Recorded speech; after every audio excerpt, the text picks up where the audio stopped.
Says, itinuturing na dakilang propesyon ang pagtuturo. Katuwang kasi ang mga guro sa paghulma ng karakter ng isang bata, ang kalibre at kinabukasan ng isang bata, nakasalalay sa kanila. Ito ang profesyong patuloy na pinagsusumikapang paangatin na isang school head sa isang elementary sa Tayabas, Quezon.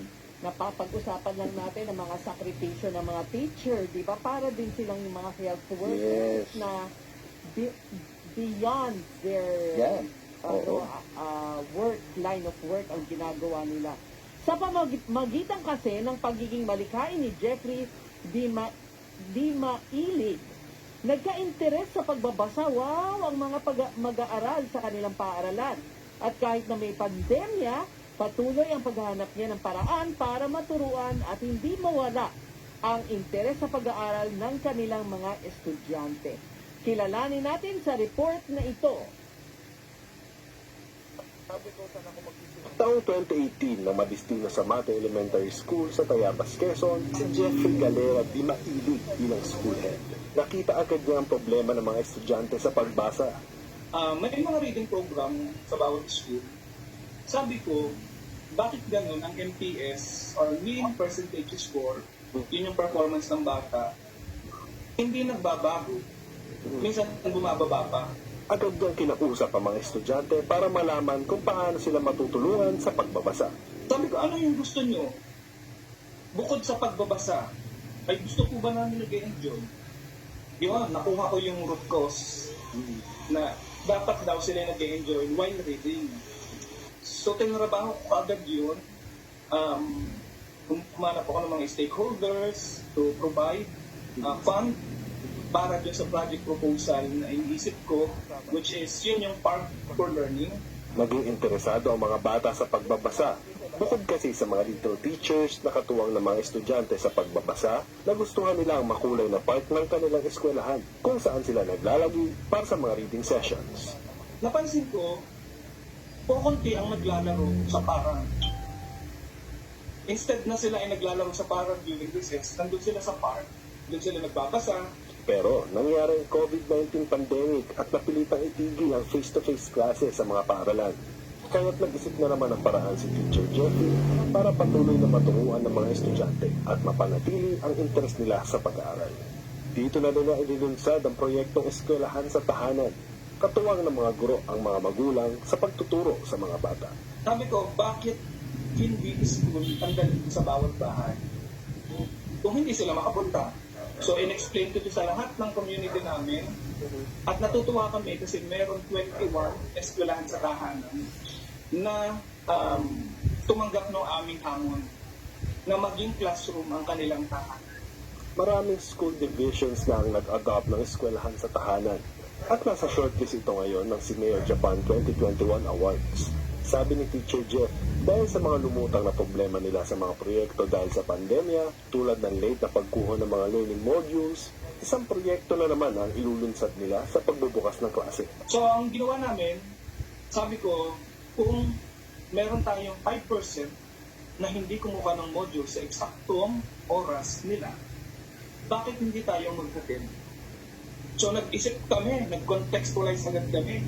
Sabi ko, kung trending ang bike, gamitin natin yung bike as their classroom.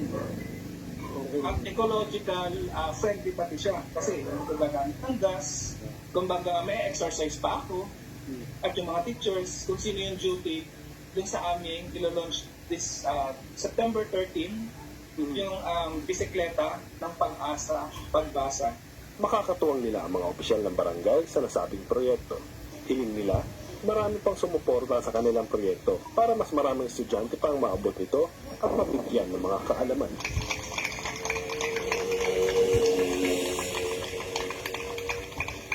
Promdi Lodi! Makakausap natin via Zoom ang ating Promdi Lodi from Tayabas, si Jeffrey Di Mailig, school head ng Mate Elementary School. Jeffrey, magandang hapon po. Hi, Jeffrey! Hello po, magandang Wala bang hapon din po, palakad Congressman dyan? Alfred. Ma'am Seth Colon, magandang hapon po sa inyo sa lahat po na nanonood at nakikinig po sa pagtatrabaho. Ayan.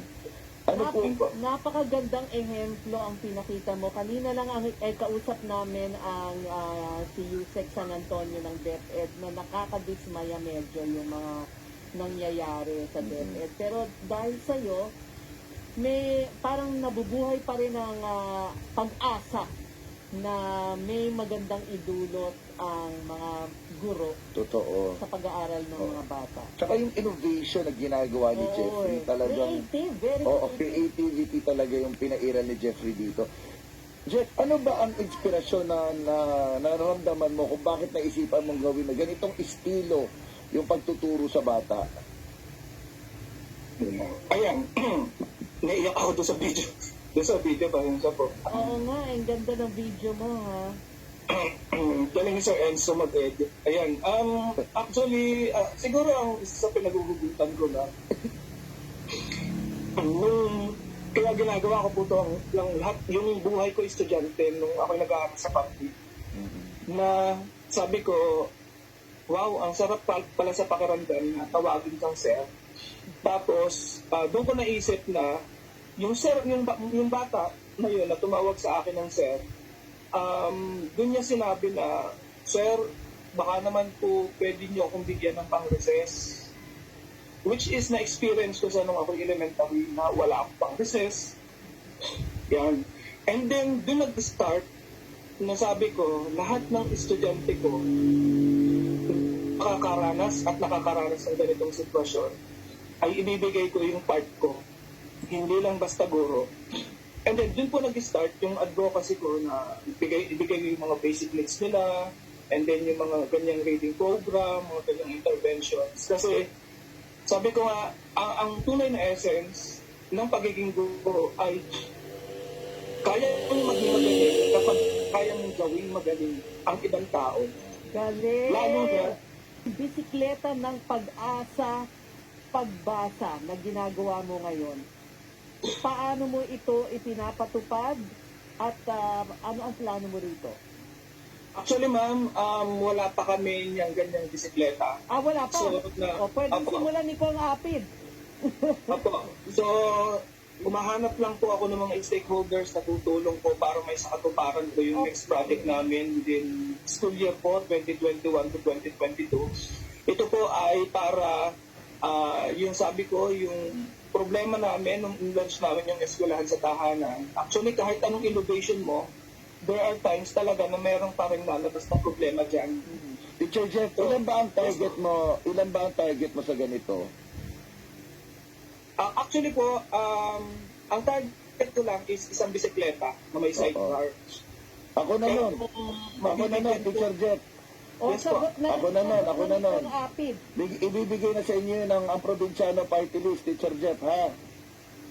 Yes po, sir. Oo, Salamat oo, po, Congressman. oo. Siyempre, dapat yung mga ganyan, Ma'am Sis, na kagagaling na guro, dapat talagang sinusuportahan yung creative. Itong bisikleta, hindi naman to para sa kanya eh. Ano nga? Para to sa mga estudyante niya eh. At saka, ang gusto ko kay Jeffrey, hindi siya nagpatalo sa... Yeah. Naghanap ng paraan. Yes. Sorry, walang klase. Oo. Diba? Gumawa siya ng paraan. Yan ang mga dapat isunong Isa ng pa. DepEd. Isa pa. Yeah. Yan! Oo. Actually, Ito, yung oh. aming mga program and projects, yan po ay pinuntahan na ni Sir Dads. Ni Sir Yusek Dads. Ayan. Oo, Pinupuntahan daw niya yan. ginaya ba ng mga ibang lugar? Hindi. Actually, marami pong gumaya na ibang school, ibang division, and even ibang regions po. Very good. Oo. Yan po. Yun naman po ang atin, basta ikaw ay guro, hindi mo kailangan maging matapot. Kailangan, i-share mo lang yung iyong alam at hindi ka dapat magtabi Oo. para hindi mo maibahagi sa iba. Most especially pag sinabi ng bata sa iyo na dugsong ko lang po, Ma'am Ses at saka Sir Congressman, lalo ang sinabi sa iyo ng bata, teacher, magaling na ako. Hindi yung teacher, ang galing mo. Yan. Wow.